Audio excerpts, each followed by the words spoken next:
দেখুন, ইস্যুতে সরগরম বিধানসভা বলা হলেও ইস্যু ভিত্তিক আলোচনা কম, ধর্মভিত্তিক আলোচনা বেশি হচ্ছে। কোথায় হচ্ছে? এ রাজ্যে হচ্ছে না। 2024-25-এর এই মাঝে যে বিতর্কগুলো বারংবার উঠেছে তা হলো ধর্ম নিয়ে সবচাইতে বেশি। এবার প্রশ্ন হচ্ছে, এই ধর্মের রাজনীতি কি সত্যি বাংলা চায়? না, হয়তো চায় না। তার কারণ বাংলা বারংবার দুটো বেসিসে ভাগ হয়েছে। তা হলো কি উন্নয়ন হয় আর মহিলা ভোট। যদিও বা এর মধ্যে আরও একটি ফ্যাক্টর কাজ করে, তা হলো মাইনরিটি ভোট। আর ঠিক এই জায়গাটিকেই হাতিয়ার করবার চেষ্টা করছেন বিজেপি। আর ঠিক সেই জায়গা থেকে প্রশ্ন উঠছে বারংবার, ভারতের বিভিন্ন জায়গায় যতগুলো লড়াই লড়ছেন বিজেপি, সেখান থেকে প্রতিবার হিন্দুত্ব, হিন্দুবাদী এই বিষয়গুলোকে বারংবার সামনে আনবার চেষ্টা করেছে বিজেপি। এখানে বলতেই হয়, ধর্মের বেশে মোহ যারে এসে ধরে, অন্ধ সেজন মারে আর শুধু মরে। রবীন্দ্রনাথ ঠাকুরের ধর্মমোহেতে তিনি লিখে গিয়েছেন আজ থেকে বহু বহু বছর আগে। আর তার আস্ফালন, তার প্রতিফলন 2025-এ এসে বলা যায় 26-এর বিধানসভা নির্বাচনের ঠিক দোরগোড়ায় যেন বাংলাতে আরও বেশি করে প্রকট হচ্ছে। প্রশ্ন উঠছে শুধু বিজেপির দিকেও নয়, এবার একই রকমভাবে সম্মুখ সমরে তৃণমূল কংগ্রেসও। না, তৃণমূল কংগ্রেসও পিছু হাঁটছে না। তারাও রীতিমতো মাইনরিটি ভোট এবং তার সঙ্গে সঙ্গে হিন্দু ভোট দুটো বিষয়কেই সামনে রাখবার চেষ্টা করছেন। মুখ্যমন্ত্রী মমতা বন্দ্যোপাধ্যায়কে বিধানসভার ভেতর থেকে বলতে হচ্ছে আমি ব্রাহ্মণ। বারংবার কেন বলতে হচ্ছে?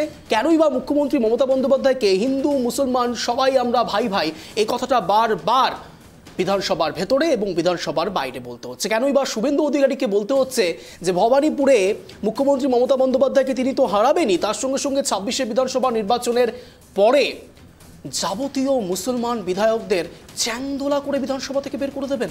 আমি বলছি, রাজনীতির ভাষা চ্যাংদোলাতে এসে পৌঁছলো। শুধু তাই নয়, ঠুকে দেব, বিভিন্ন রকম প্রশ্ন আসছে, ঠেসে দেব। আমার বলতেও একটু দ্বিধাবোধ হচ্ছে, এমন এমন সব ভাষা প্রয়োগ হচ্ছে রাজনীতিতে। আমরা এই সব ভাষার সঙ্গে সত্যিই পরিচিত নই, বাংলার মানুষও পরিচিত নয়। বাংলার মানুষ তো উন্নয়নের কথা বলে। বারংবার বলা হয় what Bengal things today, India things tomorrow. আজ ঠিক এই জায়গা থেকেই আলোচনা শুরু হবে, ডিবেট সেশন স্টার্ট হবে। জানার চেষ্টা করব বিজেপির ঠিক প্রোপাগান্ডাটা কোন জায়গায় এসে দাঁড়িয়েছে এবং তৃণমূল কংগ্রেসই বা সত্যিই কি রাজনীতিটা ধর্মের আঙ্গিকেই করতে চাইছেন 26-এর আগে, নাকি উন্নয়ন শেষ কথা বলবেন? যদিও বা শঙ্খ ঘোষের সেই লাইনটাও মনে পড়ে, উন্নয়ন দাঁড়িয়ে আছে রাস্তায়। আর ঠিক সেখান থেকেই প্রশ্ন উত্তর সব চলবে। নমস্কার, আমি অঞ্জন, আপনারা দেখছেন ট্রাইব টিভি বাংলা। এখন ঠিক ঘড়ি কাটার সন্ধ্যে 7টা। আর আজ মূল আলোচনার বিষয় ইস্যুতে সরগরম বিধানসভা। তার আগে প্রথমেই হুমায়ুন কবির কি বক্তব্য রেখেছেন এবং শুভেন্দু অধিকারী ঠিক কি বক্তব্য রেখেছেন, অর্থাৎ প্রতিক্রিয়া পাল্টা প্রতিক্রিয়া, দুই নিয়েই বিধানসভার অন্দরে যেমন রয়েছে বিতর্ক, ঠিক একই রকমভাবে বিধানসভার চত্বরের বাইরে কিভাবে সরগরম হচ্ছে রাজ্য রাজনীতি একবার আপনাদের সামনে রাখছি। পাশাপাশি দুটো বাইট পরপর দেখুন। আমি ঠিক করবো কেন? এটা কি কলকাতাটা কি ভারতবর্ষের পিছনের বাইরে? উনি কি অল ওয়েস্ট বেঙ্গলের অপোজিশন লিডার? উনি বিধানসভার ভিতরে ঢোকার সুযোগ পাচ্ছেন না, সাসপেন্ড করে রেখেছে। আর বাইরে গোটা মুসলিম সমাজকে আক্রমণ করবে সে অধিকার কোন সংবিধান দিয়েছে শুভেন্দু অধিকারী?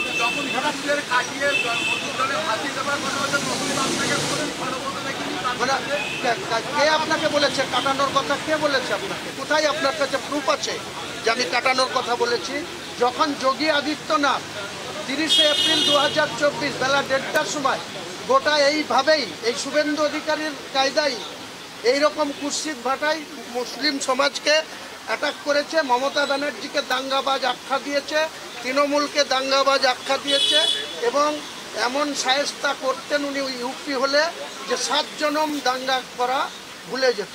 এখানে দাঙ্গাই করলো না তৃণমূল, মমতা ব্যানার্জি দাঙ্গা বন্ধ করে, দাঙ্গা হলে তার স্টেপ নেই তার প্রশাসন। আর উনি ইউপি থেকে এসে বলে দেবে আর আমরা তা মেনে নেব? কেন বলবেন? কেন বলবেন? উনি সাংবিধানিক একটা মুখ্যমন্ত্রী চেয়ারে সেটা বলা সৌজন্যতা কি? বলবেন না তো। কিন্তু তাই বলে আমার জাতিকে আক্রমণ করবে আমি বলবো না। আমার কাছে আগে দল না, আগে আমার জাতি। আপনি লিখে দেন, আমি ওসব পরোয়া করি না। আমার জাতিকে অ্যাটাক করবে আর আমি শুভেন্দুকে ছেড়ে দেবো? কোনো মতেই ছাড়বো না, প্রত্যাহার করতে হবে। নাহলে মুর্শিদাবাদে যেতে দিন, দেখাবো মুর্শিদাবাদে হুমায়ুন কবির স্পটে না থেকেও শুভেন্দু অধিকারীর কি অবস্থা। হুমায়ুন কবির বক্তব্যটা শুনলেন তো? সরাসরি ভরতপুরের তৃণমূল বিধায়ক কি বলছেন, কিভাবে হুঁশিয়ারি দিচ্ছেন শুনতে পেলেন তো? আচ্ছা, এই হুঁশিয়ারি কি হঠাৎ করেই তিনি দিলেন? না হয়তো, তার কারণ রাজনীতিতে কোনো কিছুই ব্যাক স্টোরি ছাড়া হয় না, অর্থাৎ অতীত না থাকলে বর্তমান আসে না। আর ঠিক সে জায়গা থেকে যে অতীতটা এখন আপনাদের সামনে রাখবো তার ঠিক দুদিন আগের অতীত, যদিও বা এই অতীতের আগেও আরও একটি অতীত রয়েছে, সেই অতীতও আপনাদের সামনে রাখবো, ক্রমশ প্রকাশ্য, বিলম্বে হতাশ হবেন না। তার আগে শুভেন্দু অধিকারী ঠিক যে অতীতের কথা বলছি কি বলেছিলেন রাখছি, দেখুন।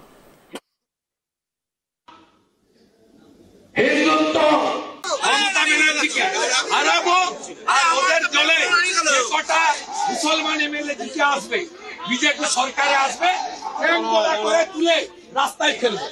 মমতা ব্যানার্জিকে হারাবো আর ওদের দলে যে কটা মুসলমান এমএলএ জিতে আসবে, বিজেপি সরকারে আসবে, ট্যাঙ্কলা করে তুলে রাস্তায় ফেলবো। কি বুঝলেন বলুন তো? কেন বললাম অতীত এবং বর্তমান? তার আগেও আরও একটি অতীত আছে বলছিলাম না, সেই অতীতটা নিয়েও আজ আলোচনা হবে। যদিও বা শুভেন্দু অধিকারীর এহেন বক্তব্যের পর খুব স্বাভাবিকভাবে সাধারণ মানুষের মধ্যেও কিন্তু রিয়াকশন আসতে শুরু করে দিয়েছে। সাধারণ মানুষ যাদেরকে নিয়ে রাজনীতি চলছে তারাই রাজনীতির শিকার হয়ে যাচ্ছে না তো? না হলে কেন বারবার করে বলা হচ্ছে হিন্দু তুমি জাগো? কেন হঠাৎ করে 2025-এ এসে মানুষকে এটা বলতে হচ্ছে হিন্দু তুমি জাগো? তার সঙ্গে সঙ্গে কেনই বা মুসলমান বিধায়করাই বা বলছেন মুর্শিদাবাদে আসলে দেখে নেব? আমি যেভাবে বলছি এর থেকেও খারাপভাবে হয়তো ভরতপুরের তৃণমূল বিধায়ক বলছেন। স্টাইলটা একবার দেখেছেন তো? ঠিক রাজনীতিবিদদের সোয়াগ বা এই ধরনের আচরণ সত্যি কি এর আগে কোনোদিনও আপনারা দেখেছেন? আমি তো অন্তত দেখিনি। আপনারা যদি দেখে থাকেন অবশ্যই জানাবেন, কিন্তু তার আগে পরিচয় পর্ব আসবো। যারা যারা এই মুহূর্তে আমাদের সঙ্গে রয়েছেন, আমাদের সঙ্গে ইতিমধ্যেই স্টুডিওতে রয়েছেন মাননীয় দীপজ্যোতি ঘোষ, তৃণমূল সমর্থক, তৃণমূল নেতা। আমাদের সঙ্গে রয়েছেন অনলাইনে মাননীয় সমজিৎ ঘোষ, বিজেপি সমর্থক, বিজেপি মুখপাত্র। আমাদের সঙ্গে রয়েছেন মাননীয় চন্দন ঘোষ, কংগ্রেস মুখপাত্র। আপনাদের তিনজনকেই স্বাগত ট্রাইবটি বাংলার সন্ধ্যে 7টার এই শোতে। আমি প্রথমেই একটু সমজিৎ বাবুর কাছে যাওয়ার চেষ্টা করব। সমজিৎ বাবু, বলছি রাজ্যে কি হিন্দুরা সত্যি খুব সংকটে, নাকি আপনারা ইচ্ছে করে সংকট তৈরি করবার চেষ্টা করছেন, যেন ওই ব্রিটিশ যেভাবে ওই হিন্দু মুসলিম করেছিল যেন আপনারা ওই সংকটটা আনতে পারেন, যেন ইচ্ছে করে ভোট বাক্সটা আপনাদের দিকে চলে যায়? কোনটা? শুরু করি। সকলকে নমস্কার এবং শুভ সন্ধ্যা, আগাম দোল পূর্ণিমার শুভেচ্ছা জানাই। তবে যেখান থেকে শুরু করব সেটা হচ্ছে গিয়ে প্রথম যে জায়গাটায় হুমায়ুন কবির এর আগে যে কথাটা বলেছেন সেটা হচ্ছে গিয়ে 30% হিন্দুদেরকে ভাগীরথী নদীতে ভাসিয়ে দেবে। সেটা যদি অন্যায় না হয়ে থাকে তাহলে এখানে মাননীয় মুখ্যমন্ত্রী তিনি কিছু বলেননি। ফিরহাদ হাকিম বললেন দাওয়াতে ইসলাম, সবাই ইসলামে আসুক তাহলে শান্তি পাবে। এইভাবে কথা বলার পর মাননীয় মুখ্যমন্ত্রী নিশ্চুপ, কোনো কথা বললেন। তো সেখান থেকে যদি শুভেন্দু বাবু যে কথাটা বলেছেন যে চ্যাংদোলা করে যারা বিজেপি ক্ষমতায় আসলে যারা মুসলমান বিধায়ক হবেন তাদেরকে চ্যাংদোলা করে বাইরে বার করে দেওয়া, ছুঁড়ে ফেলে না। বলছি সমজিৎ বাবু, কতদিন আগে যেন বলেছিলেন ভরতপুরের তৃণমূল বিধায়ক এই কথাটি?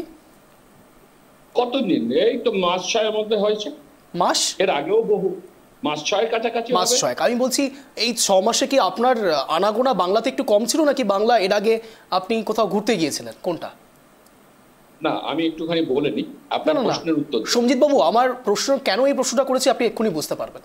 তৃণমূল বিধায়কের যে কথা বলছেন যে মুখ্যমন্ত্রী মমতা বন্দ্যোপাধ্যায় কোনো রকম স্টেপ নেননি, কিছু করেননি, আপনাকে একটু জানিয়ে রাখবো এরপরে ভরতপুরের তৃণমূল বিধায়কের উপর স্টেপ নেওয়া হয়েছিল। আপনি হয়তো ভুলে গিয়েছেন। আপনাকে একটু মনে করিয়ে দেওয়ার চেষ্টা করলাম, কারণ 6 মাস হয়ে গিয়েছে তো ভুলে যেতে পারে। না না, আমি ভুলে যাইনি। বলছি ওই যে স্টেপটা নিয়েছে ওটা লোক দেখানোর স্টেপ, যদি সেরকম হতো বিধায়ক পদ খারিজ করার জন্য আবেদন। আচ্ছা, মানে আপনারা তো সবকিছুতেই ওই খারিজটাই চাইছেন, অর্থাৎ মুখ্যমন্ত্রীও যদি কিছু করে তাহলে আপনারা বলবেন মুখ্যমন্ত্রী পদ থেকে সরে যাক। আচ্ছা, প্রধানমন্ত্রীকে যদি এরকম ভাবে বলা হয়, তারা যদি বলে তাহলে ভুল হবে না তো? না না, প্রধানমন্ত্রী তো এহেন কাজ করেন না। প্রধানমন্ত্রী যশস্বী প্রধানমন্ত্রী এহেন কাজ করেন না, আর তিনি সকলকে নিয়ে চলতে জানেন। এমন কোনো কথা বলেন না যে কথাতে বিশৃঙ্খলা। এক হে তো সাফে মানে সেফে, এই কথাটা কি বলেছিলেন? উৎসাহিত করে। এক হে তো সেফে, এই বক্তব্যটা কে রেখেছিলেন? প্রথম কে রেখেছিলেন? এক হ্যায় তো সেফ হ্যায়, যাই হোক না কেন। এটা কে রেখেছিলেন সমজিৎ বাবু, সেটাই জানতে চাই। আমার একটা প্রশ্ন শুনুন, এইখানে আমার একটা উত্তর শুনুন। যেখানে সনাতন ধর্ম পশ্চিম বাংলায় এর আগে আপনারা দেখেছেন, আমরা দেখেছি 3টে সরকার গেছে, কংগ্রেস গেছে, সিপিএম গেছে এবং এখন বর্তমানে তৃণমূল চলছে, তার আগে কিছুটা দিনের জন্য যুক্তফ্রন্ট ছিল। তো এই সরকারগুলোর আমল থেকে আমরা কি দেখেছি, হিন্দু খাতরে মে হয়, সনাতন ধর্ম সব সময়ের জন্য ঘুমিয়ে থাকার মতন অবস্থায় ছিল। দিনের পর দিন অত্যাচার হয়েছে, কিছু কেউ বলেনি। ভারতীয় জনতা পার্টি বিজেপি পশ্চিমবঙ্গের বুকে জবে থেকে পা রেখেছে এবং খাতা খোলা বিধানসভায় শুরু করেছে, তবে থেকে সনাতন হিন্দু জাগ্রত হয়েছে এবং তাদেরকে বোঝাবার চেষ্টা হয়েছে যে হ্যাঁ, তোমাদের পাশে কেউ আসে, তোমরা যদি এইভাবে নিশ্চুপ থেকো না, তোমাদের সিট দ্বারা সোজা করো, তোমরা এগিয়ে চলো, তোমাদের পাশে ভারতীয় জনতা পার্টি আছে। এক হ্যায় তো সঞ্জিত বাবু, আপনি রবীন্দ্রনাথ ঠাকুরকে মানেন? হ্যাঁ, আপনি রবীন্দ্রনাথ ঠাকুরকে মানেন? হ্যাঁ, কেন মানেন? মানেন তো। বিশ্বকবি ধর্মমোহটা নিশ্চয়ই আপনি শুনেছেন? হ্যাঁ, ধর্মমোহটা শুনেছেন তো? হ্যাঁ, শুনেছি। শুনেছেন। আচ্ছা, এখানে আমাদের সঙ্গে মাননীয় চন্দন ঘোষ রয়েছেন, আমি আশা রাখি তিনিও একজন হিন্দু। আচ্ছা, এখানে দীপজ্যোতি ঘোষ রয়েছেন, আমি আশা রাখি তিনিও একজন হিন্দু, এবং আমি অঞ্জন দাস, আমিও একজন হিন্দু। কোথাও কিন্তু আমাদের মেরুদণ্ডটা বেঁকে যায়নি, আমাদের মেরুদণ্ডটা সোজাই রয়েছে, এবং আমরা একবারও সংকোচ বোধ করছি না যে আমরা অত্যন্ত সংকটে রয়েছি, মনে হচ্ছে না। এখন পশ্চিমবঙ্গে হিন্দুকে 3টে ভাগে ভাগ করতে। আচ্ছা, এটা আবার ভাগাভাগি হয়েছে? আচ্ছা, একটা হচ্ছে মানে আপনারা ঘুরে ফিরে সেই ঋগ্বৈদিক যুগে নিয়ে যাবেন? আমি বলছি, আমার কথাটা একটু মন দিয়ে শুনুন। ভালো, শুনছি না, কিন্তু উত্তরটা দিতে পারছি। হ্যাঁ, এই তো উত্তর দিচ্ছি আমিও। বলছি, হিন্দু 3 রকম। একটা হিন্দু হচ্ছে জাগ্রত, একটা হিন্দু হচ্ছে ঘুমিয়ে পড়া হিন্দু, এরা দুজনকে ক্ষতি করে না। আরো প্রথমটা একবার বলুন। জাগ্রত হিন্দু। জাগ্রত হিন্দু, আচ্ছা আচ্ছা, ঠিক আছে। আর একটা ঘুমিয়ে পড়া হিন্দু, মানে হয় কিছু দেখে কিছু বলে না, আচ্ছা, তারা কারো ক্ষতি করে না। আচ্ছা, আরেকটি আর একটা হিন্দু হচ্ছে সেকুলার হিন্দু, নিজের ধর্ম মানে না, নিজের ধর্মকে কখনো পুজো অর্চনা বাড়িতে করে না, কেউ করলে তাকে বাধা দেয় এবং অন্যের ধর্মের প্রতি আকৃষ্ট এবং অন্য ধর্মের প্রতি তারা করে। এর পার্সেন্টেজ 0.1%। এরাই হচ্ছে ক্ষতিকারক। না, আপনি আমাদের এই যে যারা আমরা 3 জন এখানে বসে রয়েছি, তাদেরকে ঠিক কোন প্যারামিটারে সেট করবেন? জাগ্রত হিন্দু, ঘুমন্ত হিন্দু, নাকি আরেকটি যেন কি এক্সাম্পল দিলেন আপনি, সেকুলার হিন্দু, কোনটা? এই আমাদের 3 জন যারা এখানে বসে রয়েছি, আপনি তো জাগ্রত হিন্দু, এটা একেবারে মানে প্রমাণিত, সেটা বোঝাই যাচ্ছে। আমরা 3 জন যারা এখানে বসে রয়েছি প্যানেলে, তাদেরকে ঠিক কি হিন্দু হিসেবে বিবেচিত করবেন আপনি? না, আপনি আমায় কি বললেন? হিন্দু? হ্যাঁ, জাগ্রত হিন্দু। অবশ্যই, কারণ জাগ্রত হিন্দু মানে জেগে থাকো।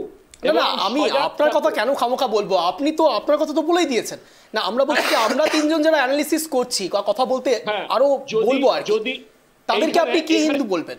এখানে যদি আপনার সিট দ্বারা যদি সোজা না থাকে, হিন্দুদের যদি কোনো রকম অসুবিধা হয়, চুপ করে বসে থাকেন, কোন রকম যদি নিজের ধর্ম পালন না করে, অন্যের ধর্মের প্রতি আকৃষ্ট, তাহলে সেকুলার হিন্দু। আর যদি পালন করার পর যদি দেখেন, আপনি তো এতদিন ধরে আমার সঙ্গে প্যানেল ডিসকাশন করছেন, কি মনে হয়েছে, জাগ্রত হিন্দু, সেকুলার হিন্দু, নাকি ঘুমন্ত হিন্দু? না, আপনি আপনার যে কাজ করছেন সে জায়গায় আপনি আপাতত এখন অবধি জাগ্রত হিন্দু হিসেবেই রয়েছেন। আমি এখনো জাগ্রত হিন্দু থাকাটা উচিত, থাকাটা উচিত। তার কারণটা কি, যদি আজকে বেশ সঞ্জিত বাবু, কথায় আরো কথা বাড়বে, কিন্তু এই মুহূর্তে একটি বড় খবর আমাদের সামনে এসছে, যা ব্রেক করতে হচ্ছে। ট্রাই টিভি বাংলা প্রথম ব্রেক করছে এই খবর। ছাগল নিয়ে বচসার জের, মুড়ি মুরগির মতো বোমাবাজি। ভাবতে পারেন, বাংলার ছবি আপনাদের সামনে রাখছি, যেখানে ঘটনায় উভয় পক্ষে জখম 5। ঘটনা মুর্শিদাবাদের খড়গ্রাম থানার বেলেহাট এলাকার। এই মুহূর্তের বড় খবরের দিকে নজর। মুড়ি মুরগির মতো পড়ছে, বোমাবাজি হচ্ছে সেখানে, ছাগল নিয়ে বচসার জের। ভাবুন, এতদিন রাজনীতি নিয়ে হতো, এখন ছাগল নিয়ে মুড়ি মুরগির মতো বোমাবাজি হচ্ছে।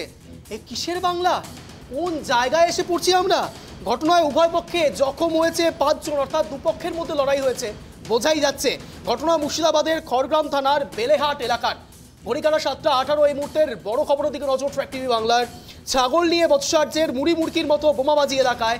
ঘটনার উভয় পক্ষে জখম অন্তত 5। ঘটনা মুর্শিদাবাদের খড়গ্রাম থানার বেলেহাট এলাকার। নজর থাকছে আমাদের।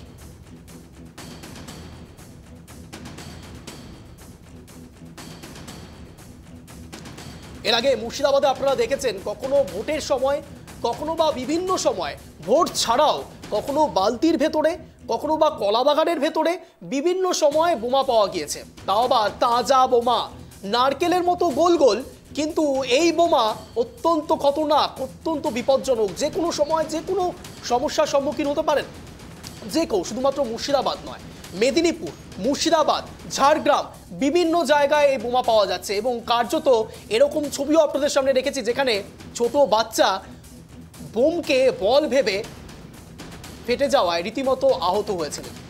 আর ঠিক এরকম ছবি আপনাদের সামনে যেমন রেখেছি, এখন যে ছবি আপনাদের সামনে রাখছি তা সত্যিই রোমহর্ষক ছবি। যে ছাগল নিয়ে বৎসার্যের, তার জেরে বোমাবাজি করতে হচ্ছে সাধারণ মানুষকে। আমি জানি না এনাদের আদৌ সাধারণ মানুষ বলাটা ঠিক হবে কিনা, আমরা এখনও জানি না তাদের কোনো রাজনৈতিক পরিচয় রয়েছে কিনা। যদিও বা রাজনৈতিক আলোচনা অবশ্যই আসবে, কারণ বোমাবাজি তো খুব স্বাভাবিক। নিরাপত্তা নিয়ে প্রশ্ন, নিরাপত্তা নিয়ে প্রশ্ন তো আসবেই, তার কারণ সাধারণ মানুষের কাছেও যদি সত্যি এতটা সহজলভ্য হয়ে যায় বোমা, স্বাভাবিক প্রশ্ন উঠবে নিরাপত্তা নিয়ে। কোথা থেকে আসছে, কোথায় মজুদ হচ্ছে এই বোমা, কেই বা মজুদ করছে এই বোমা, প্রশাসনই বা কি করছে, ঘুমিয়ে রয়েছে কি?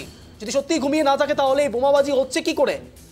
একেবারে সাধারণের সামনে দিনে দুপুরে এভাবে বোমাবাজি হবে? বাংলার ছবি আপনাদের সামনে রাখছি, মেদিনীপুরের ছবি অনেক সময় আপনাদের সামনে রেখেছি, মুর্শিদাবাদের ছবি এই মুহূর্তে আপনাদের সামনে ট্রাইব টিভি বাংলার পর্দায়। বোমাবাজি, কার্যত উভয় পক্ষে ইতিমধ্যে জখম হয়েছে 5 জন।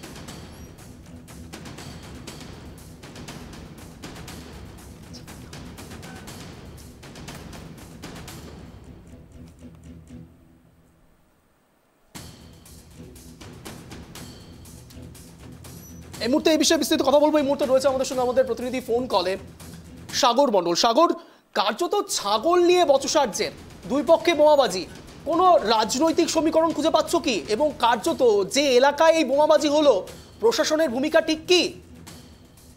একদমই তো বলছি, তোমরা জানি রাখি যে 15 দিন আগে ছাগল নিয়ে বচসা সৃষ্টি হয়েছিল। সেই বচসার সময় তখনই কিন্তু একটি ঝামেলা সৃষ্টি হয়েছিল। তার সেই ঝামেলা কিন্তু থেমে যায়। তার পরবর্তীকালে আজকেই যখন অঞ্চল তৃণমূল কংগ্রেসের যে পঞ্চায়েত সমিতির মেম্বার তার স্বামী যখন বাজারে যাচ্ছিলেন ইফতারের কোনো কিছু মাল আনার জন্য, তখনই কিন্তু তাকে রাস্তার মধ্যে ঘেরাও করে অপরপক্ষ এবং তারপরই তাকে ধারালো অস্ত্র দিয়ে তাকে তাড়া করে এবং ছুটে আসে যখন বাড়ির মধ্যে, বাড়ি পর্যন্ত তাকে মারতে মারতে নিয়ে যায় এবং তার পরিবারের লোকজনকে লক্ষ্য করে তাদেরকে প্রচুর মুড়ির মতো একদম বোমা ছুটতে লাগে।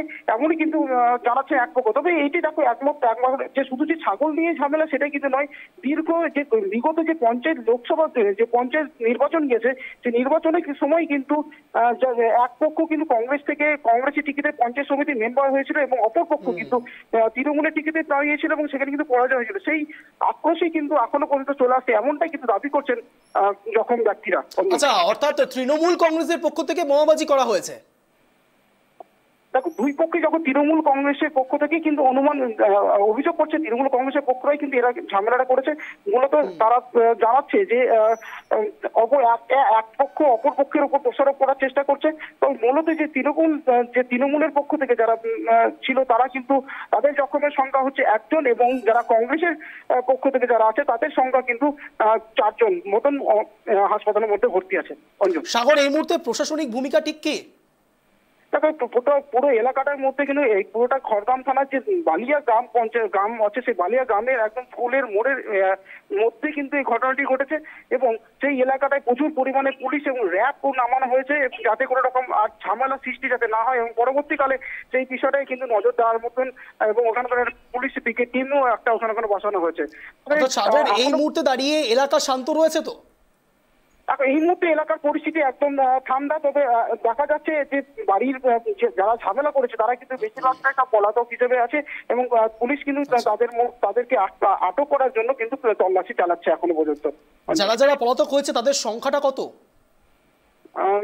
যারা এই মুহূর্তে ঝামেলাটি হয়েছে তাও আনুমানিক দেখা যাচ্ছে যে এখানে মোটামুটি 5 জন মতন হাসপাতালে ভর্তি হয়েছে। তবে আরো বেশ কিছু জন জখম আছে, তারা কিন্তু ভয়ে এখনো পর্যন্ত থানার মধ্যে বা কোনো বেসরকারি হাসপাতালের মধ্যে বা কোনো সরকারি হাসপাতালের মধ্যে কিন্তু এখনো পর্যন্ত পৌঁছায়নি পুলিশের হয়ে। তবে গুরুতর যারা জখম হয়েছে তাদেরকে কিন্তু রীতিমতো কালী মহকুমা হাসপাতালে তাদেরকে চিকিৎসার জন্য নিয়ে আসা হয়েছে। এই ঘটনা ঠিক কটার সময় ঘটেছিল? ঘটনাটি শুরু হয় যখন মোটামুটি ওই 4টে থেকে 4:30-র মধ্যে, তখন কিন্তু তিনি বাজারে আসছিলেন বাজারের উদ্দেশ্যে। তারপর থেকেই কিন্তু ঘটনাটা শুরু হয়েছে এবং তার এখনো পর্যন্ত কিন্তু সেই সন্ধ্যে একদম 7টা পর্যন্ত সেই ঝামেলা কিন্তু চলছিল। অনেক ধন্যবাদ সাগর, নজর রাখো। অত্যন্ত গুরুত্বপূর্ণ খবর, ছাগল নিয়ে বচসা এবং তারপরে উভয় পক্ষের মধ্যে বোমাবাজি। দেখুন, আমরা কার্যত আবারও প্যানেল ডিসকাশনে ফিরে আসবো, যেখানে আমরা কথা বলছি ধর্ম নিয়ে রাজনীতি হচ্ছে। ভেবে দেখুন, আজ হয়তো আরেকটু বলা ভালো হবে, ছাগল নিয়েও রাজনীতি হচ্ছে। ভাবতে অবাক লাগে, ছাগল নিয়ে বোমাবাজি হচ্ছে, রাজনীতি হচ্ছে, ছাগল নিয়ে বচসার জের, এক পক্ষ আরেক পক্ষকে বোমা মারছে। কার্যত কংগ্রেস এবং তৃণমূলের মধ্যে দৈরাত দেখা যাচ্ছে। দেখুন, মুর্শিদাবাদে কংগ্রেস এবং তৃণমূলের মধ্যে দৈরাত হবে, এটা তো খুব স্বাভাবিক বিষয়। অধীর রঞ্জন চৌধুরীর কথা নিশ্চয়ই আপনাদের মনে আছে। কার্যত মুখ্যমন্ত্রী মমতা বন্দ্যোপাধ্যায়কে হুঁশিয়ারি দিয়েছিলেন তিনি যেন ওই ঘরে আসেন এবং হারিয়ে দেখাক, মনে রয়েছে নিশ্চয়ই আপনাদের। এরপরে অনেকগুলো ইতিহাসের পাতা পাল্টে গিয়েছে। এখন লোকসভায় রীতিমতো সেখানে তৃণমূল কংগ্রেসের দাপাদাপি বাড়ছে। ইউসুফ পাঠান, যদিও বা তাকে এখন সেখানে দেখা যায় কিনা আমরা জানি না, যদিও বা ইউসুফ পাঠান সেখানে জিতেছেন। আর ঠিক এই ঘটনা নিয়ে সরাসরি আমি একটু দীপজ্যোতি বাবুর কাছে যাব। দীপজ্যোতি বাবু, যখন একদিকে ধর্ম নিয়ে রাজনীতির কথা আপনারা বলছেন যে বিজেপি ধর্ম নিয়ে রাজনীতি করছেন, না আমি তাও তো একটু ধরে নিলাম যে হ্যাঁ হিন্দু মুসলমান করার চেষ্টা করছেন, মেনে নিচ্ছি। ছাগল নিয়ে কি করছেন আপনারা? ছাগল নিয়ে রাজনীতি করছেন, বোমাবাজি করতে হচ্ছে, এবং সেখানে এক পক্ষ আরেক পক্ষকে এমনভাবে জখম করছেন যে 5 জন সেখানে জখম হয়ে পড়ে রয়েছেন। এ কি? দেখুন, সবাইকে প্রথমত নমস্কার, আজকের প্যানেলে শুভ সন্ধ্যা। শুভ সন্ধ্যা। এবং আগামী দোল পূর্ণিমার সকলকে শুভেচ্ছা জানাই। বিষয়টা দেখুন, ছাগল নিয়ে রাজনীতির এখানে কোনো ব্যাপারটা নয়। ব্যাপারটা সেখানে জানি না, আমি এখনো অবধি খবরটা পাইনি সেখানে কি হয়েছে, আপনাদের এখানে দেখলাম, ঠিক আছে। এবার বিষয়টা সেখানে এটাই বলবো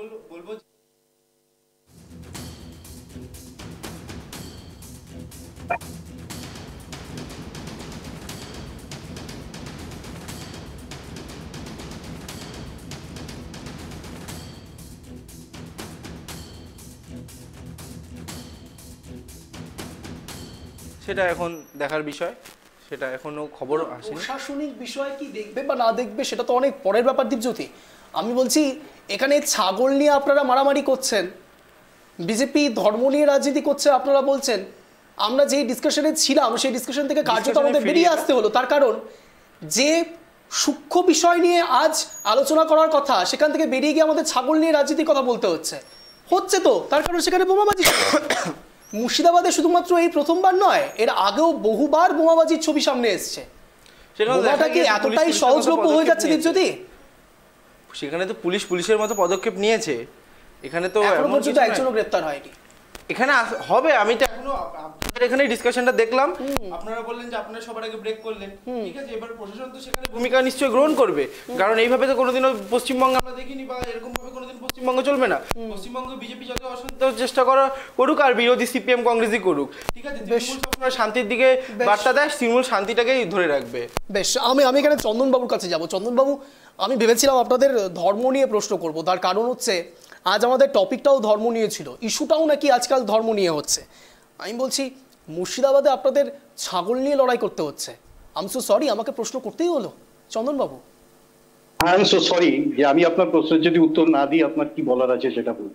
ইনফ্যাক্ট আপনাদের রাজনৈতিক যে পরিমণ্ডল, আপনাদের বোঝা উচিত কোন ন্যারেটিভে আপনারা আলোচনাটা করবেন। আমি বারবার এই ন্যারেটিভের বেসিক শিফটমেন্ট, ইনফ্যাক্ট আমি যেটা দেখছি তাতে আমার মনে হচ্ছে না যে আলোচনার একটা নির্দিষ্ট দিক নির্দেশ করা হচ্ছে। It's being so shifting, optic shifting, যেটা এই ডিসকাশনের পক্ষে একটা অন্তরায়। তার কারণ আমার মনে হচ্ছে না যে আলোচনার মধ্যে কোনো ডেপথ আছে। ইনফ্যাক্ট ধর্ম, ছাগল, আমি বুঝতে পারছি আপনারা রাজনৈতিক কোন পরিগণটির মধ্যে কাজ করছেন, কিন্তু প্রশ্নটা এখানে সেটা হচ্ছে যে আপনার প্রশ্নটা এক্স্যাক্টলি কি। ছাগল নিয়েও রাজনীতি করতে হচ্ছে, আর মানুষ নিয়ে রাজনীতি করছে, গরু নিয়ে রাজনীতি করছে। অনুব্রত মণ্ডলরা গরু, ভেড়া, বালি, ইট চুরি, পাথর চুরি, তো এগুলো তো ঘটনা। ইনফ্যাক্ট ছাগলটাকে সামনে রেখে আলোচনার কি অভিব্যক্তি তৈরি হচ্ছে আমি ঠিক জানি না। আমি একটু তৈরি করে দিচ্ছি চন্দনবাবু। বোমাবাজি, মূল লক্ষ্য বোমাবাজি। আমি একজন ন্যাশনাল প্যানেলিস্ট, আপনার আমার নামটা জানা দরকার ছিল। আমার নাম চন্দন ঘোষ চৌধুরী, আপনি একবার মনিটরে দেখে নেবেন, রাইট? তো যাই হোক, ক্ষমাপ্রার্থী চন্দন ঘোষ চৌধুরী আমাদের সঙ্গে রয়েছেন, কংগ্রেস মুখপাত্র। বলুন। না, আপনি বলবেন তো, আপনি কি প্রশ্ন করবেন? না, আপনি তো বলছেন যে এটা কোনো ন্যারেটিভ নেই। আমি বলছি বোমাবাজিটা যেটা Exactly হচ্ছে narrative। না বোমাবাজিটা যেটা হচ্ছে বোমাবাজিটা ন্যারেটিভ নয়। আপনাদের মনে হয় না যে নিরাপত্তা নিয়ে প্রশ্ন উঠছে চন্দনবাবু? চিৎকার করবেন না, দয়া করে চিৎকার করবেন না, আমার কথাটা বোঝার চেষ্টা করুন। না আপনার কাছে হয়তো বেশি জোরে যাচ্ছে বিষয়টা, আমরা চিৎকার করছি না। এটা জার্নালিজম নয়, এত ফাস্ট শিফটিং। আপনি একটা ন্যারেটিভ তৈরিকে ছাগল নিয়েও, হোয়াট ইজ দ্যাট? আপনারা গরু নিয়ে আলোচনা করেননি? আপনারা এর আগে বালি চুরি নিয়ে আলোচনা করেননি? যদিও আপনারা সেদিনের টিভি শ্রীকান্ত বাবুর, প্রশ্নটা সেটা নয়। প্রশ্নটা হচ্ছে যে আপনারা এই হঠাৎ বালি চুরি, আমি বারবার বলছি পশ্চিমবাংলায় যে অরাজকতা চলছে তাতে ছাগল গরু ভেড়া সবাই আছে, তার সাথে মানুষ হয়, তার সাথে ধর্ম হয়, নতুন ভাবে বলার কি আছে? মানে এই মুহূর্তে কে শেখাবে হিন্দু ধর্মের কথা, অথচ তত্ত্ব জানবে না, রাজনৈতিক ইতিহাস জানবে না, ধর্মতত্ত্বের বৃত্তান্ত জানবে না, আর তাদের সাথে আমাদের আলোচনা করতে হবে। In fact that's absolutely nothing. আমার মনে হয় না যে এটা বিশেষ আই মিন কোনো ক্যারেক্টারিস্টিক আছে। যে আপনার প্রশ্নটা যদি স্পেসিফিক থাকেন আপনি সেটা করুন। What is your question? চন্দনবাবু, আপনি অনেক জায়গায় হয়তো বসেছেন, তাহলে আপনি এটাও জানবেন যে বোমাবাজি নিরাপত্তা হয়তো না, আপনি এই হয়তোটা শব্দ ব্যবহার করছেন বলে না চন্দনবাবু, আমি একটা কথা বলি, এনিওয়ে আপনি বুঝতেই পারেন, সেটা নিয়ে আমাদের কোনো মাথা ব্যথা নেই, কিন্তু জার্নালিজমটা কি করবো বা না করবো সেটা আপনি ঠিক আপনাদের করে মাথা দেবেন। ব্যথা যদি না থাকে আমারও চন্দনবাবু প্লিজ, আপনার যদি মনে হয় আপনি লেপ করতে পারেন, I have no issue চন্দনবাবু, you can do it। না প্লিজ না, এইভাবে কন্টিনিউয়াস আপনি আমাদের চ্যানেলকে ছোট করতে পারেন না। ইউ হ্যাভ নো রাইট চন্দনবাবু, ইউ হ্যাভ নো রাইট। আপনি আমাদের চ্যানেলকে এইভাবে কথা বলতেই পারেন না। আপনার যদি মনে হয় চন্দনবাবু যে আপনি এখানে বাকি প্যানেলিস্টদেরকে ডিসরেসপেক্ট করবেন, অপমান করবেন, এই রাইট আপনাকে আমার দেওয়া হয়নি আমাদের তরফ থেকে। আমার তো বেসিক্যালি আপনাকে এই কথাটাই বলছি, এটা থাকার কোনো প্রশ্নই নেই, সেটা অন্য প্রসঙ্গ। ঠিক আছে, ওকে ফাইন, কোনো প্রশ্ন নেই, ফাইন। কিন্তু প্রশ্নটা হচ্ছে আপনার জার্নালিস্টিক ভিউটাকে চেঞ্জ করতে হবে। ইটস নট জার্নালিস্ট, না প্লিজ, ছাগল নিয়ে আপনি তো রাজনীতি করছেন চন্দনবাবু, আপনি রাজনীতি করছেন তো, রাজনীতিটা আপনাদের সাবজেক্ট, আপনার সাবজেক্ট, কিন্তু জার্নালিজমটা আমার সাবজেক্ট। আমরা কিভাবে কোন ন্যারেটিভে নিয়ে যাব, this is not your issue. Okay please চন্দনবাবু প্লিজ, চন্দনবাবু ওকে নো ইস্যু। আপনি দেখে নিন, জাস্টিফাই করুন, তারপরে কথা বলুন।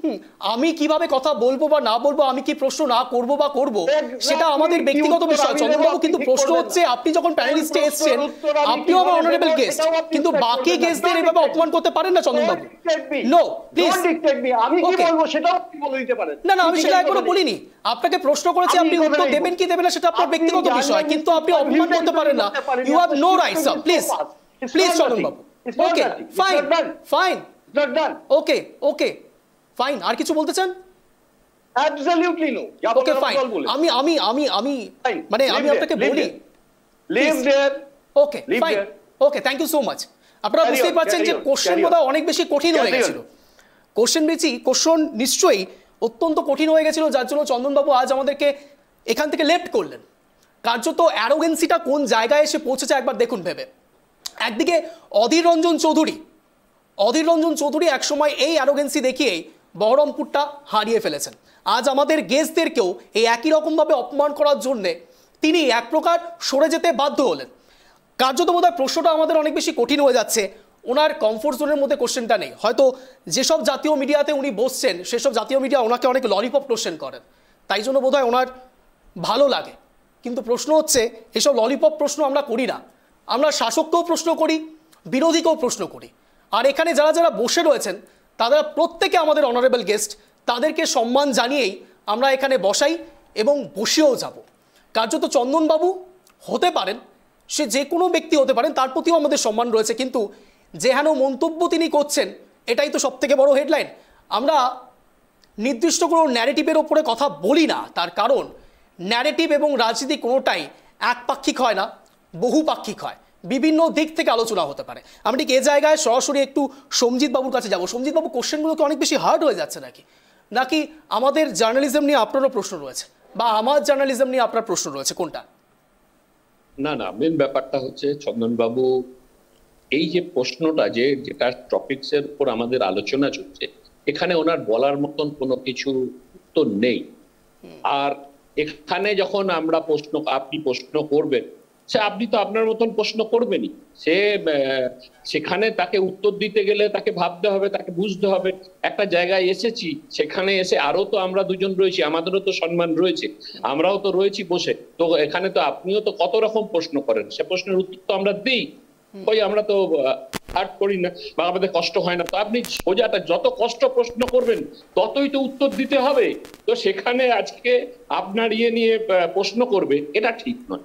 আর কংগ্রেস এমনিতেই শূন্য হয়ে গেছে, ফার্স্টেশনে ভুগছে, অস্তিত্ব লড়াইয়ের তারা লড়ছে, মানে অস্তিত্ব থাকবে কিনা, ওরা জিতবে বলে লড়ছে, একটা বিধানসভায় সিট পাবো কি পাবো না এই নিয়ে লড়াই। তো ধর্ম নিয়ে ওনারা কি কথা বলবেন? আজকে গরু নিয়ে বলছেন, অনেক দিয়ে বলছেন, আরে মুর্শিদাবাদে একটা সিট ছিল, সেটাও তো ধুয়ে মুছে পরিষ্কার হয়ে গেছে। কি লড়বে, কি কথা বলবে এখানে? আর এর বাইরে বেশি কিছু বলার কিছু আমার নেই। উনি চলে গিয়েছেন। আর দেখুন, উনি অন্যান্য জায়গায় বসেন বলে আমরাও যে বসি না তা নয়, আমিও রীতিমতন বহু জায়গায় বসছি। না আমাদের আমি একটু অন্যদিকে একটু যেতেই হচ্ছে আমাকে। সঞ্জিত বাবু, আপনি তো এতদিন ধরে আমাদের প্যানেল ডিসকাশনে বসছেন, ট্রাইব টিভি বাংলার কোনো কিছু মনে হয়েছে যে আমরা বিলো দ্য বেল্ট জার্নালিজম করছি? না না না, এবার দেখুন কোন রকম আজ অব্দি এরকম মনে হয়েছে যে আমরা বিলো দ্য বেল্ট প্রশ্ন করেছি বা খুব খারাপভাবে কারোর সঙ্গে কোনো আচরণ করেছি বা আমরা টপিকের বাইরে গিয়ে আলোচনা করলেও সেই জায়গাটার যে একটা লিঙ্ক থাকে সেটা স্বীকার করেন তো? একদম।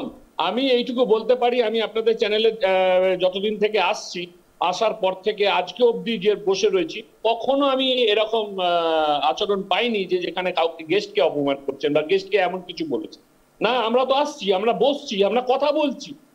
তো উনি যে কথার যে উত্তর দেবেন আজকের টপিকসের উপরে, তার কাছে উত্তর নেই, তার জন্যই উনি ফার্স্টেশন, আর এই প্রশ্নের উত্তর উনি দিতে পারেন। তার মানে আপনি স্বীকার করছেন যে আমাদের প্রশ্নটা অনেক বেশি কঠিন ছিল ওনার জন্য? সহজ ছিল কিন্তু বোধহয় গুগলি হয়ে গেছিল। হ্যাঁ, গুগলি হয়ে গেছিল বোধহয়। গুগলি হয়ে গেছিল, গুগলির উত্তর নেই। তারপরে চোখা উত্তরটা আমার কাছ থেকে পাবে। আমি ওনার সঙ্গে এর আগেও কাজ করে এসেছি, মানে অন্যান্য জায়গায় আমি করে এসেছি, আমি দেখেছি। তো একটা তো আতঙ্ক থাকবেই না। আমি তো সোজাটা সোজা বলি, আর আপনিও খুব সুন্দর প্রশ্ন করেন, এ নিয়ে কোনো কথা হবে। Thank you so much. এটা আমাদের কাছে অনেক বেশি অনার, তার কারণ আজকে আমি শাসক দলের থেকেও শোনার চেষ্টা করবো, একটু জানার দরকার রয়েছে ট্রাইব টিভি সম্বন্ধে। দীপজ্যোতি বাবু, আমাদের প্রশ্নটা কি শুধুমাত্র বিরোধীদের জন্যই হয়, শাসকের জন্য হয় না? অবশ্যই আমি অবশ্যই এটা কখনোই, তিনি যেটা করলেন সেটা কোনোদিনও একটা স্বাভাবিক মানুষ এরকম করতে পারে সেটা আমার মনে হয় না। তিনি বললেন যে ন্যাশনালি প্যানেলে বসেন, সেটা আলাদা বিষয়, সেটা আপনার নিজের ক্রেডিট থাকতেই পারে, কিন্তু আমার মনে হয় তিনি যে জার্নালিজম নিয়ে যে প্রশ্নটা করলেন সেটা কোনোদিনও উচিত না। কারণ আপনি আপনার কাজটা করবেন, আপনার কাজ যেমন সরকারকেও প্রশ্ন করা তেমন বিরোধীদেরকেও প্রশ্ন করা, ঠিক আছে? তাই বলে আপনি সরকারকে হালকা প্রশ্ন করবেন, বিরোধীদেরকে হালকা প্রশ্ন করবেন, এরকম তো আপনি করেননি। এর আগেও আমি আপনার সঙ্গে এখানে এই একই চ্যানেলে বসেছি এবং অন্যান্য চ্যানেলেও বসেছি, যেখানে বসেছি কিন্তু আমি আপনার দিকটা থেকে বলেছি, উনি যাবে আপনার জার্নালিজম নিয়ে যে প্রশ্ন করবেন এটা একদম ঠিক করেনি। আমাদের বিরোধীদের সরকারের যেই হোক, আপনি প্রশ্ন যেটা প্রশ্ন ন্যায্য প্রশ্ন আপনি সেটাই করেছেন, সেটা সরকারকে হোক বিরোধীদের হোক, এবার উত্তর যেটা যেরকম ভাবে সেটা আলাদাভাবে দিয়েছে। আমি দুজনের কাছেই অনার থাকছি, তার কারণ এই মুহূর্তে দাঁড়িয়ে যে কংগ্রেস গেস্ট, তিনিও আমাদের কাছে গেস্ট। আজ অব্দি কোনোদিনও কোনো কংগ্রেস গেস্টের ক্ষেত্রে আমাদের এরকম অভিজ্ঞতা হয়নি, বাট অভিজ্ঞতা হলো, আজ হলো। তার কারণ বোধহয় আজ সবচেয়ে বেশি সহজ প্রশ্নটা করেছিলাম সব থেকে বেশি কঠিন মানুষের কাছে, অথবা সবচেয়ে বেশি সহজ মানুষের কাছে সব থেকে বেশি কঠিন প্রশ্নটা করেছিলাম। এবার দর্শকরা ঠিক বুঝে নেবে। আমরা আসবো, আবারও ওই আলোচনায় ফিরবো, কিন্তু সময় এখন একটা ছোট্ট বিরতি, ফিরছি বিরতির পর, কোথাও যাবেন না, দেখতে থাকুন ট্রাইব টিভি বাংলা, ইস্যু ভিত্তিক বিধানসভা।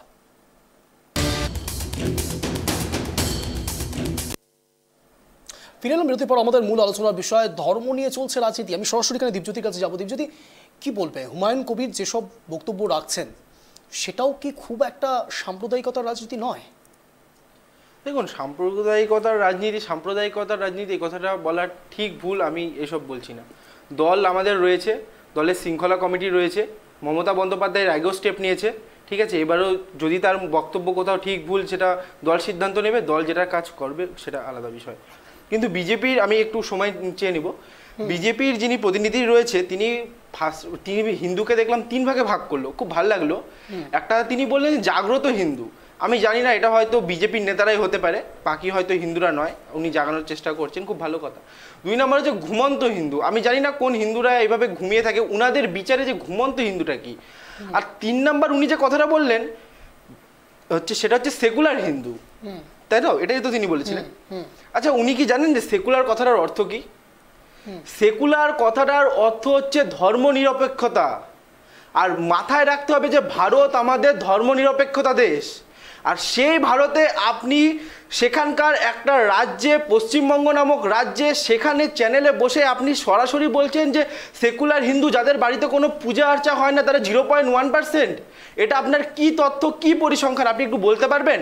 এবং দ্বিতীয় কথা, তিনি জানেন না যে এটা 42তম সংশোধনী বিলে 1976 সালে ধর্মনিরপেক্ষতা কথাটা অ্যাড করা হয়েছিল।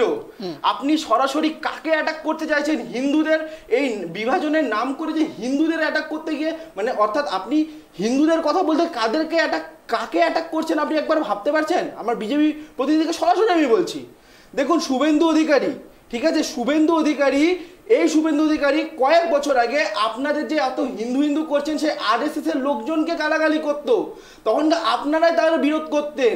আর আজকে আপনারা তাকে নিয়েই এত উল্লাস করছেন, ঠিক আছে? এই শুভেন্দু অধিকারী আরএসএস এর প্রত্যেকটা লোককে ধরে ধরে, একজন কি আমার নামটা সঠিক মনে নেই, জেলে বন্দি ছিল, আমি চাইলে সেই রেকর্ডটা শোনাতে পারি, জেলে বন্দি ছিল, তাকে নিয়েও বলেছিল। আপনারা কি সেই কথাগুলো ভুলে গিয়েছেন? শুভেন্দু অধিকারী এর আগে প্রচুর অনেক ব্যাখ্যা দিয়েছিল কটা দল স্টেপ নিয়েছে, আপনাদের বিজেপি দল কটা স্টেপ নিয়েছে। আপনাদের প্রধানমন্ত্রী বলে যে হাম হিন্দু মুসলিম নেই করেঙ্গে, হিন্দু মুসলিম নেই করেঙ্গে।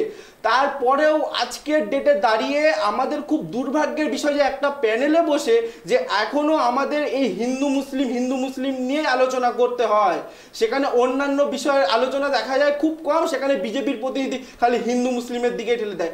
আর কত সাম্প্রদায়িকতার রাজনীতি আপনারা করবেন, একটু বলবেন দয়া করে? এই হিন্দু হিন্দু হিন্দু, আপনারা তো বলেছিলেন হিন্দুরা খাতরে মে হে, একটু বলেছিলেন না কয়েক বছর আগে নির্বাচনের সময়? তাহলে আজকে তো আপনাদের পাশে প্রতিবেশী রাষ্ট্র বাংলাদেশে তো সংখ্যালঘুরা সেখানে হিন্দু, সেখানে তো হিন্দুরা অত্যাচারিত হচ্ছে, কি স্টেপটা নিলেন একটাবার আপনারা বলুন? এত হিন্দুত্ব আপনাদের কোথায় যায়? মেন জায়গায় আপনারা মঙ্গলসূত্র নিয়েও আপনাদের প্রধানমন্ত্রীর মুখে, আপনাদের মুখে বক্তব্য শোনা যায়। আজকে যে এত হিন্দুত্ব করছেন, আজকে উত্তরপ্রদেশে সেখানে হিন্দুরা সেই নিউ দিল্লি স্টেশনে হোক, আর আজকে মহাকুম্ভের অবস্থাটা দেখেছেন কত লোক সংখ্যায় মারা গিয়েছে। আজকে আপনারা গঙ্গাসাগরকে আপনাদের নেতারা নানান রকমভাবে আক্রমণ করে, আজকে গঙ্গাসাগরে কটা মৃত্যুর খবর আপনারা শুনতে পেয়েছেন? এই টিভি চ্যানেলে, প্রত্যেকটা টিভি চ্যানেলে কটা জায়গায় ডিসকাশন দেখেছেন? আজকে আপনারা তো হিন্দুদেরকে খাদ্য মেয়ে ঠেলে দিচ্ছেন।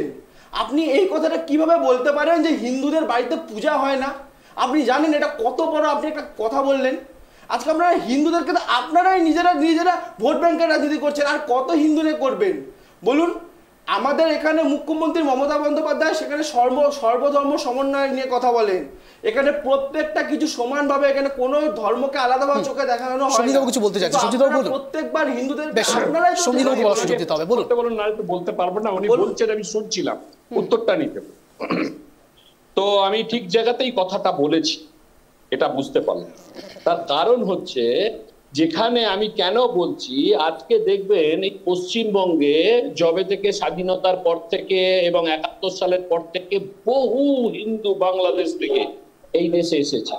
তারা আসার পর এখন এখানে দেখবেন অনেকে সেকুলার হিন্দু হয়েছে। তার কারণ কি? তারা বলতে ভুলে গেছে, তাদের বাচ্চাদের শেখাতে ভুলে গেছে, আমি ভাতের জন্য আসিনি, আমি শালিগ্রাম শিলাটার বাচ্চাদের, আমাদের পরিবারের নারীদের ধর্মকে রক্ষা করার জন্য আজকে ওই দেশ থেকে ওখানে বিএসএফ দাঁড়িয়ে থাকে, আপনি ভুলে যাবেন না। বারবার আপনাদেরকে কথাটা মনে করে দিতে হয় কেন যে বর্ডারে সেখানে বিএসএফ দাঁড়িয়ে থাকে? সময় বলিনি, আমি তো শুনলাম আপনার কথা, খুব ভালো লাগলো।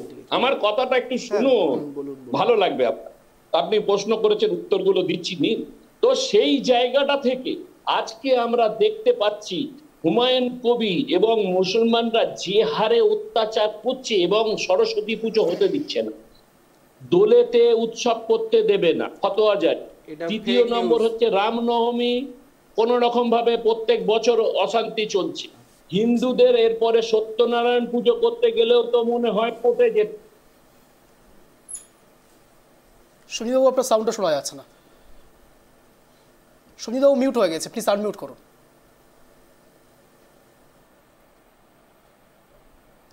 সঞ্জিতবাবু, আপনার সাউন্ড আসছে না, কোনো সমস্যা হচ্ছে? বেশ বেশ সঞ্জীববাবু, আপনার কথা কিচ্ছু শোনা যাচ্ছে না, আমরা একেবারে অন্তিম লগ্নের দিকে রয়েছে, আপনাদের দুজনকেই আমাকে বলতে হবে। 1 মিনিট করে স্ট্যান্ড পয়েন্ট রাখার সুযোগ দেবো। আমি প্রথমেই দীপজ্যোতিবাবুর কাছে যাবো। সঞ্জিতবাবু, আমার কথা শোনা যাচ্ছে? হ্যাঁ, শুনতে পাচ্ছি, আমার কথা শোনা যাচ্ছে। আপনার মাঝে মোটামুটি 30 সেকেন্ডের মতো আপনার কিছু সাউন্ড আসেনি, আপনি যদি আরেকবার একটু বলেন। হ্যাঁ, যেটা বলছি সেটা হচ্ছে গিয়ে, আমি যেটা বলছিলাম যে আজকে যদি একটা আলুর বস্তায় যদি একটা আলু পচে যায়, পুরো আলুর বস্তাটা ক্ষতি হয়ে যাবে, নষ্ট হয়ে যাবে। তাই বলছি 0.1% যে সেকুলার, তাদের জন্য আজকে টোটাল এই 100% হিন্দুদের ক্ষতি। তাই জন্যই তাদেরকে চিহ্নিত করা উচিত, এবং তারা যদি মাথাটা সোজা করতে পারে, পুরো হিন্দু ঠিক থাকবে, বাইরের শত্রু দরকার পড়বে না। বেশ, একেবারে অন্তিম লগ্নের দিকে যাচ্ছি। এবার দীপজ্যোতিবাবুকে আমি 1 মিনিট স্ট্যান্ড পয়েন্ট দেবো আনইন্টারাপ্টেড। বলুন। দেখুন, উনি এতগুলো কথা বললেন, খুব ভালো লাগলো, কিন্তু বিষয়টা হচ্ছে উনি যে 0.1% এটা কোথাকার তথ্য আমি আজও এখনো বুঝতে পারলাম না। উনি যে এত বললেন যে বাংলাদেশিরা ভেতরে আসছে, আরে বর্ডারে তো সেখানে বর্ডার সিকিউরিটি ফোর্স দাঁড়িয়ে থাকে, সেখানে তো বিএসএফ কার আন্ডারে? অমিত শাহের আন্ডারে। তাহলে তো অমিত শাহকে রিজাইন দিয়ে দেওয়া উচিত। আপনারা এত হিন্দুদেরকে নিয়ে এত কেন? আজকে হিন্দুরা কোথায়? আপনি এখানে এবং আপনার তিনজন যে এখানে রয়েছি, এখানে আপনি কি নিজেকে হিন্দু হিসেবে মনে করছেন যে আমি এখানে ক্ষতিগ্রস্ত বা আপনি ক্ষতিগ্রস্ত বা আপনি ক্ষতিগ্রস্ত? কোথায় ক্ষতিগ্রস্ত আমরা এখানে? প্র্যাকটিক্যালি আপনারা বলুন না যে প্র্যাকটিক্যালি এখানে হিন্দুরা কোথায় ক্ষতিগ্রস্ত? আমিও হিন্দু, উনিও হিন্দু, সবার বাড়িতে পূজা হয়। কেন এই একটা ইস্যুর ওপর আপনারা গিয়ে বাইরে কিছু দেখতে পারেন না? আজকে এই শুভেন্দু অধিকারী কি নন্দীগ্রামে যখন ভোটে জিতেছিল, সেখানে কি কোনো মুসলিম ভোট দেয়নি তাকে? তিনি যে একজন, আমরা জানি তিনি লোডশেডিং নেতা, লোডশেডিং বিরোধী দল নেতা, লোডশেডিং করে জিতেছেন, ঠিক আছে, লোডশেডিং করে আমি তো বললাম, আবার তারপরে বললাম সেটা তো এখন আইনি বিষয়, কিন্তু তিনি তো নিজেকে বলেন, কিন্তু সেখানে কি কোনো মুসলিম ভোট দেয়নি? সেখানে কি তাকে মুসলিম ভোট দেয়নি? আর এর এত কিছু পরে মুসলিমদের উপর কেন? সংখ্যালঘুরা কি দেশে, প্রত্যেকটা দেশে আমি দেখি, এই বাংলাদেশ হোক ইন্ডিয়া, সংখ্যালঘুরা কি ভাই, কি তারা কি কোনো দোষ করেছে সংখ্যালঘু হয়ে? আমাদের ভারতবর্ষের বুকে হোক, বাংলাদেশের বুকে হোক, যেখানে হোক, সেটা এটা দেশের ইস্যু হলেও ব্যাপারটা সংখ্যালঘুরা কি মানে কোনো কি এটা, তারা কি কোনো খারাপ? সেটা তারা সেখানে বাংলাদেশে তো হিন্দুরা সংখ্যালঘু, এটা তো বুঝতে হবে। ভারতবর্ষে তো মুসলিমরা সংখ্যালঘু, আপনারা কেন বারবার একই জিনিস? আর হিন্দুরা একের পর এক মারা যাচ্ছে, আপনাদের নিজেরাই এত 50 কোটি লাখ লাখ টাকা দিয়ে ফ্লেক্স বানাচ্ছেন, আসুন আমাদের এখানে এই আনন্দে এই অনুষ্ঠানে আর সময় দিতে পারছি না। বেশ, আমি সঞ্জিতবাবুর কাছে যাবো। সঞ্জিতবাবু, আপনার 1 মিনিট সময় শুরু হচ্ছে এখন আনইন্টারাপ্টেড। বলুন। 1956 এই আতঙ্কে পুরো তৃণমূল দলটা হচ্ছে। মুখ্যমন্ত্রী নিজে হেরে গেছেন তার কাছে, এবং তাদের সৈন্যদেরকে মিথ্যাশ্রী সেইভাবে বলার প্রচেষ্টা চালাচ্ছে যে আমি হেরে গেছি, কিছু না, এই জন্য এনারা লাফালাফি করছে, এটা একটা বিষয়। এবং শুভেন্দু বাবু যে জায়গাটা থেকে লড়াইটা দিচ্ছে, ওরা আতঙ্কিত, এবং 26-এর নির্বাচনের মানে দুয়ারে করা নাড়ছে, তো তার জন্য এখন কি বলবেন, কিছু বলার নেই। আর আমি যে কথাটা বলছি, কেন হিন্দুদের কথা বলছি, আজকে সব সময়ের জন্য দেখবেন, বাংলাদেশ দেখুন, পাকিস্তান দেখুন, বাংলাদেশে একটা তথ্য দিয়ে দিচ্ছি, 47.7% হিন্দু ছিল, এখন 7% এসে দাঁড়িয়েছে, কি এখনো তো 6% দাঁড়িয়েছে। যেখানে আজকে 30% এই কথা হচ্ছে, 50% হয়ে গেলে তখন আর এই সেকুলার, তখন আর এইটা থাকবে না। তার জন্যই আমি বলি, এবং তার জন্যই আমরা বলি, এক রহেঙ্গে তো সেফ রহেঙ্গে, এটাই তার জন্য কথা, আর কিছু না। হিন্দুদেরকে জাগাতে হবে, হিন্দুদেরকে এগিয়ে নিয়ে যেতে হবে, এবং ভারতীয় জনতা পার্টি ছিল, আছে এবং তাদের পাশে থাকবে। বেশ, একেবারে অন্তিম রাউন্ডে ছিলাম। আপনাদের দুজনকেই অনেক ধন্যবাদ ট্রাইব টিভি বাংলা আসার জন্য, সন্ধ্যে 7টার এই শোতে যোগদান করার জন্য। আমাদের সঙ্গে চন্দনবাবুও ছিলেন। আমরা বিশ্বাস করি অতিথি দেব ভব। চন্দনবাবুকেও অনেক ধন্যবাদ ট্রাইব টিভি বাংলা আসার জন্য, সন্ধ্যে 7টার কিছুক্ষণ সময়, তার অত্যন্ত মূল্যবান সময় থেকে কিছু সময় আমাদেরকে দেওয়ার জন্য। যদিও বা আমরা জাতীয় মিডিয়া বোধহয় এখনও তার কাছে হয়ে উঠতে পারিনি। যাই হোক, আমরা চেষ্টা করে যাব। আর যে বিষয়ে মূলত বলা স্পেসিফিক বিষয়, তা হলো ধর্ম, সাম্প্রদায়িকতা, এসব লড়াই আজ থেকে হচ্ছে না, বহু দিন ধরে হচ্ছে, কিন্তু তার অভিজ্ঞতা অত্যন্ত রূঢ়, অত্যন্ত উত্তপ্ত বাস্তবতা, যেখানে সরাসরি তিক্ততার ভরা যে বাস্তবতায় সাধারণ মানুষ এখনও ভুগছে, অর্থাৎ ডিভাইড অ্যান্ড রুল। এবার সাধারণ মানুষ ঠিক এই বিষয়কে কিভাবে নেবে, তা 26শে বিধানসভা নির্বাচনে অবশ্যই সামনে আসবে। এরকমই টানটার শো দেখার জন্য প্রতিদিন ঠিক সন্ধ্যে 7টায় নজর রাখুন ট্রাইব টিভি বাংলার পর্দায়। আর হ্যাঁ, আমরা জাতীয় মিডিয়া। নমস্কার।